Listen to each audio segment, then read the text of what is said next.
Data's a father on Star Trek: The Next Generation. Hey, it's Janelle Waz, and welcome back to another episode of Treknalysis. Yep, we're talking the Lal episode this week. I love you, Father.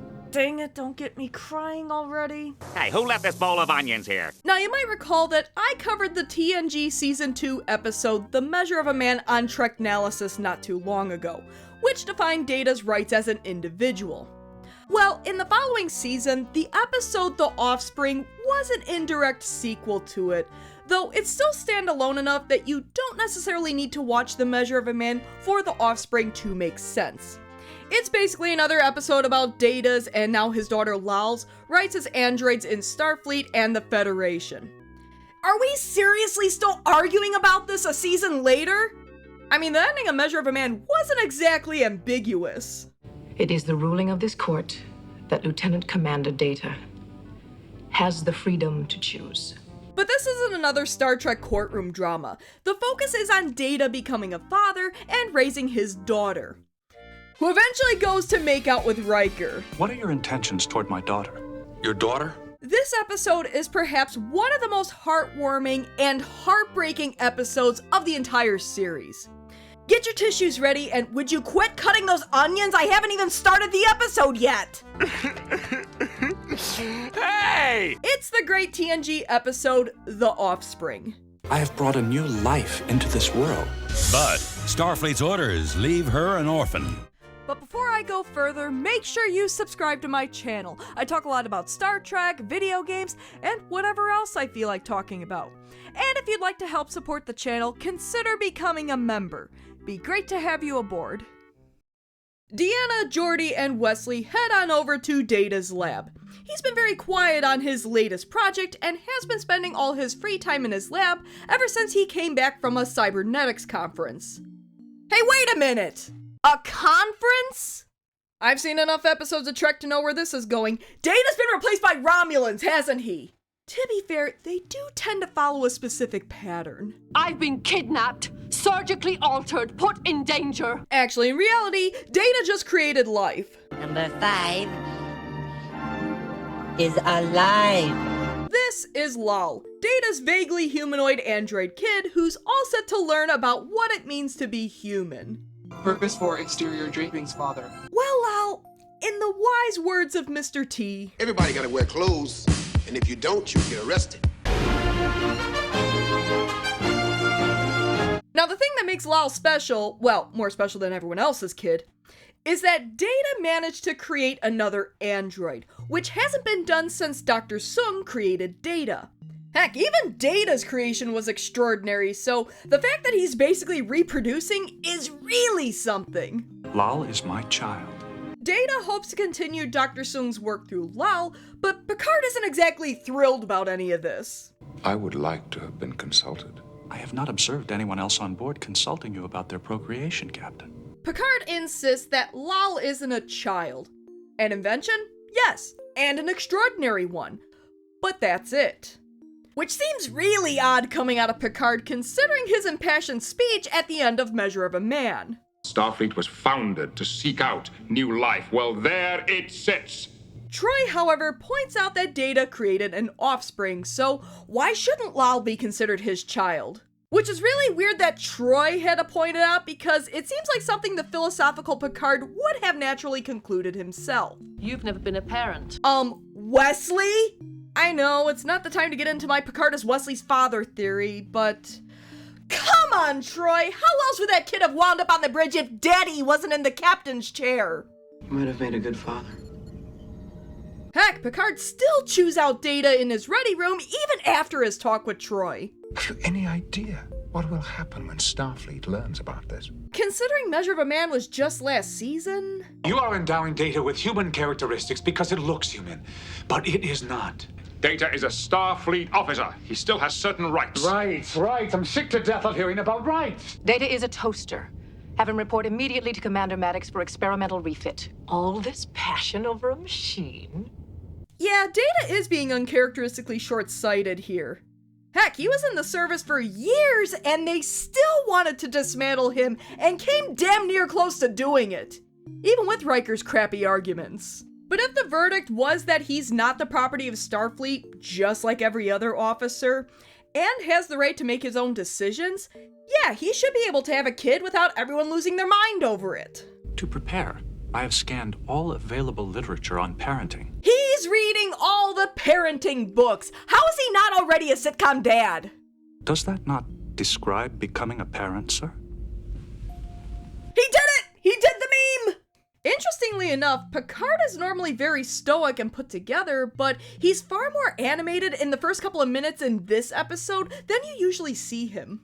It's a life, Data. It can't be activated and deactivated simply. Data, I am not talking about parenting. I am talking about the extraordinary consequences of creating a new life. But Data is undeterred. All living species have an instinct to procreate and preserve their line, so why shouldn't he? And he's willing to accept that responsibility. Until now, I have been the last of my kind. Wait a minute, what about Lore? Lore's gone, sir. Permanently. Bullshit. Lal has to decide upon a permanent appearance because, well, the current look is horrifying. I choose your sex and appearance. Nice try, Lal. We already have a hot one on board. But she finally decides on Lizzie McGuire's mom. What in heaven's name is in your nose? Yeah, someone who watched a lot of Lizzie McGuire growing up, imagine my surprise when I found that out. Also, that Haley Todd's mother was Grandma Yetta in The Nanny. Watch the walk. Congratulations, Data. It's a go. Data begins teaching Lal everything he knows about living, leading to some really heartwarming moments between the two. Everything from basic functions, senses, social skills, common objects, even learning how to blink. Painting. Painting. Painting. No. Yeah, occasionally she makes mistakes, but that's just like everyone else. Now, you could argue that Lal should know everything because she has access to all of Data's knowledge, but she still needs to learn how to apply that knowledge as well as the different nuances. Plus, setbacks are a part of the learning experience. That as I observe Lal learning about her world, I share in her experience, almost as though I am learning things over again. That has to be one of the most beautifully human things Data has ever said. The show makes a big deal out of how Data isn't human, but he has some of the most human moments in the franchise. His was the most human. Heck, Lal even entered her 20 questions phase, and we see Data go full dad mode. Why do we have two hands? Why not 3 or 4? Say, how about a little NyQuil? Why do? And we interrupt all these father-daughter moments for Picard informing Starfleet about Lal and that Data's been doing a pretty good job. Probably would get the Cisco approval. Doing an excellent job. We all have enormous... Wait, who the hell is this guy? Look, I don't blame Data for not involving Maddox, all things considered. He did nearly strip Data of all his rights and nearly had him disassembled. No disassemble! But this would have been an ideal opportunity to bring him back. Of course, we probably wouldn't have the main conflict in the episode after his change of heart, but it's just weird no one's telling him any of this. This is Admiral Haftel, and he insists that Lal would probably be better off at the base at Galler 4 because a starship is no place to raise a kid. In fact, it's cold as hell. Now, I hate defending this guy considering what's to come in the episode, but to be fair, he does have a point about a starship not being a great place to raise Lal, especially when the Enterprise runs into hostile aliens on the regular. Which is exactly why having kids on board a starship is a bad idea. Do I really need to bring up Wolf 359 and how Jake Sisko only barely survived? Picard pushes for Lal to stay with Data, either on the Enterprise or on Galler 4, which is pretty reasonable, but Haftel is all, well, we'll see. That always means no. At Wesley's suggestion, oh yeah, this is gonna be good, Data enrolls Lal at school. Because what's childhood without dealing with bullies? Thanks, Wesley!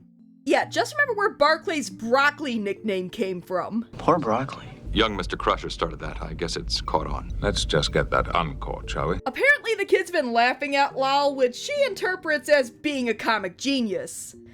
Hey, been there, kid. The children were not laughing with you. They were laughing at you. Jeez, Data, way to sugarcoat it! The kids recognize that Lal is different, and therefore makes her a prime target to be made fun of.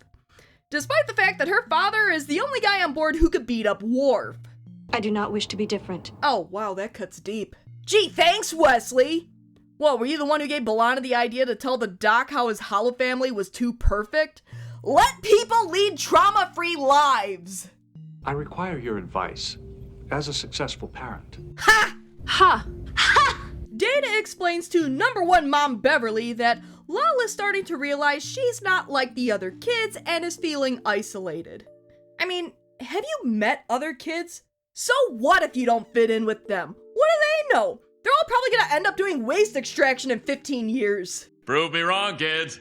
Prove me wrong. Beverly tells Data about how Wesley had trouble making friends when he was growing up, which doesn't surprise me in the least. I think the other children were a little intimidated by him. Yeah, that's why. But she helped Wesley through that difficult phase by letting him know he's not alone. She wasn't very popular when she was his age either. Lal has Data to help her through this, so Beverly encourages him to be there for her and provide love and attention, though Data insists he's incapable of giving her love. You know, because he's an android. It's 2 a.m. and Captain Picard is catching a few sexy Z's. Just for the phone to ring. Haftel's calling to let Picard know he's on his way to investigate Lal, which couldn't wait until morning. Picard had to answer the phone in his nightie for this? Heck, even Data takes Haftel's arrival like his abilities as a parent is being questioned. I'm forced to wonder how much experience he had as a parent when his first child was born. And proving what a good parent he is, Data drops his 2-week-old daughter off at the bar. To be fair, it's for a job and Guinan will be her new boss, and 10 Forward is the best place to observe human nature. Come cheer up, my lads, 'tis to glory we steer. But instead of learning drunken songs, Lal learns about flirting and romance. He's biting that female. And Android C, Android Do. Low! Put him down. Something about androids making the first move on known Starfleet ladies' men. Lal is frustrated. She'll never be able to feel emotions like humans and can't understand why Data even bothers trying to be human. And Data lays down some fatherly wisdom.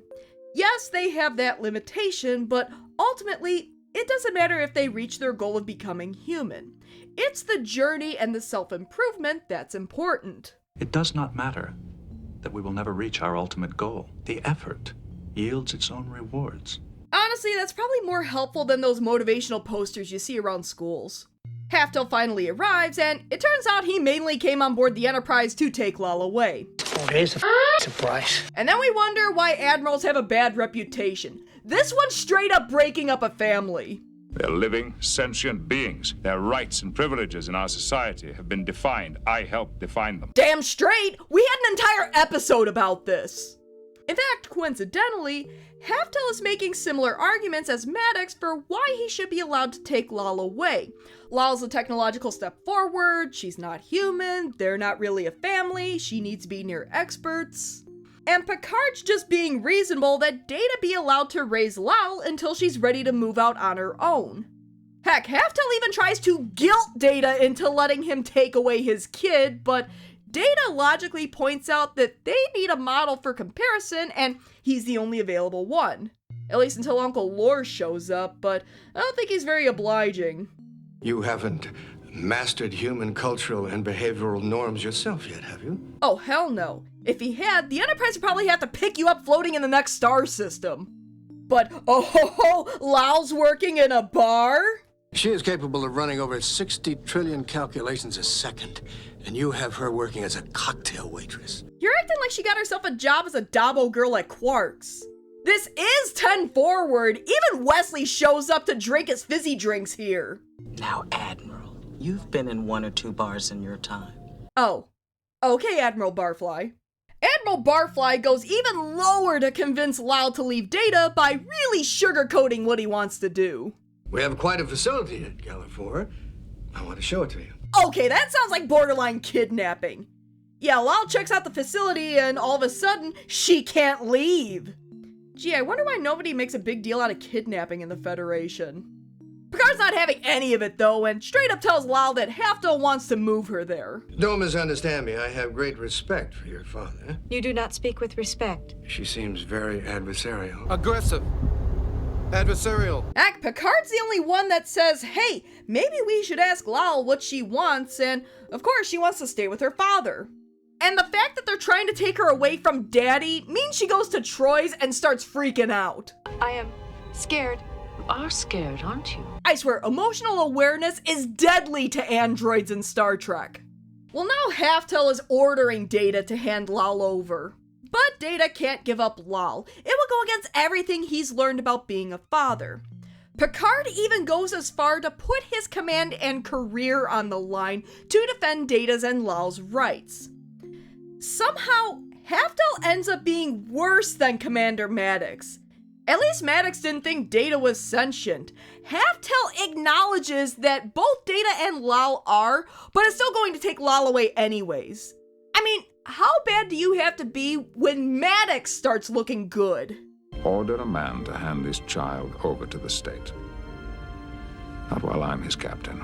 Meanwhile, something's horribly wrong with Lal. Emotional awareness, which resulted in cascade failure. Okay, this is all Haftel's fault. He literally broke her brain. On a side note, I do have to wonder if Lal wouldn't have malfunctioned if Troy helped her manage her emotions.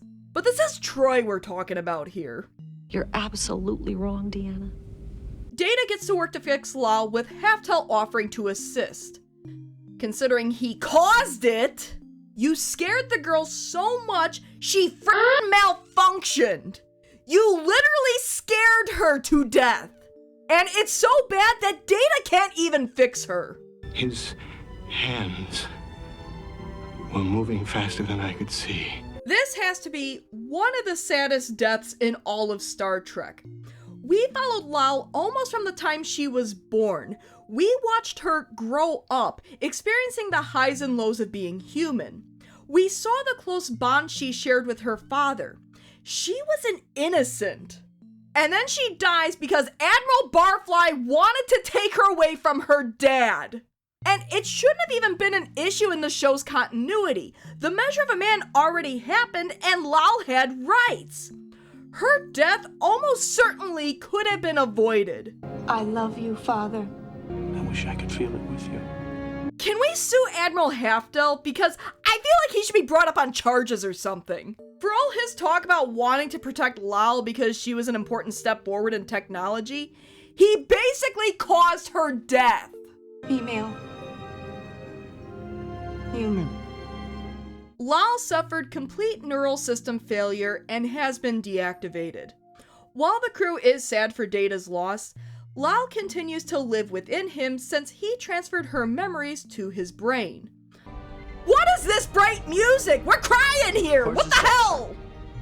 And that was The Offspring, one of TNG's best and most memorable episodes, but also one of its most heartbreaking. The strongest moments of the episode feature Papa Data and Lal. Data episodes tend to focus on often overlooked nuances in human nature, how and why we do certain things. Not only do we see fatherhood get the Data treatment, but we even get a similar treatment with growing up through Lal. Fitting in, trying to relate to her peers, and Data trying to do what's right by his daughter. And even though the episode is known for its heartbreaking ending, the comedic moments have stayed with Trekkies for decades. Heck, I'd argue it wouldn't be out of place in its own feel-good sitcom. Now, as good as the episode is, I'd say its biggest flaw is that it probably shouldn't have happened in Trek's continuity because The Measure of a Man happened the previous year. I feel like as soon as Haftel floated the idea of transferring Lal off the Enterprise, Picard would have been fighting it and contacting his old girlfriend. Damn sexy man. I've said it before, but you don't necessarily need to watch The Measure of a Man to understand The Offspring, but when you're taking the continuity of the show into it, there are some issues that come up, though not enough to ruin the episode. It's still really good. But yeah, the flaw in the episode is Haftel because legally, he shouldn't have a leg to stand on, and we shouldn't even be here. It's all wrong. By rights, we shouldn't even be here. I suppose it does make the ending all the more tragic because it all could have been avoided. Thank you for my life. Excuse me, there's something in my eye. So what did you think of The Offspring? Did you love it? Did you hate it? Does it get the waterworks going for you? Did Haftel have a leg to stand on considering the decision reached at the end of The Measure of a Man? And what are some of your favorite tearjerkers in Star Trek? Please leave comments below and discuss. As always, thanks for tuning in to another episode of Treknalysis. If you like what you see, why not give my video a like and subscribe to my channel? Tell your friends. Until next time. He's biting that female.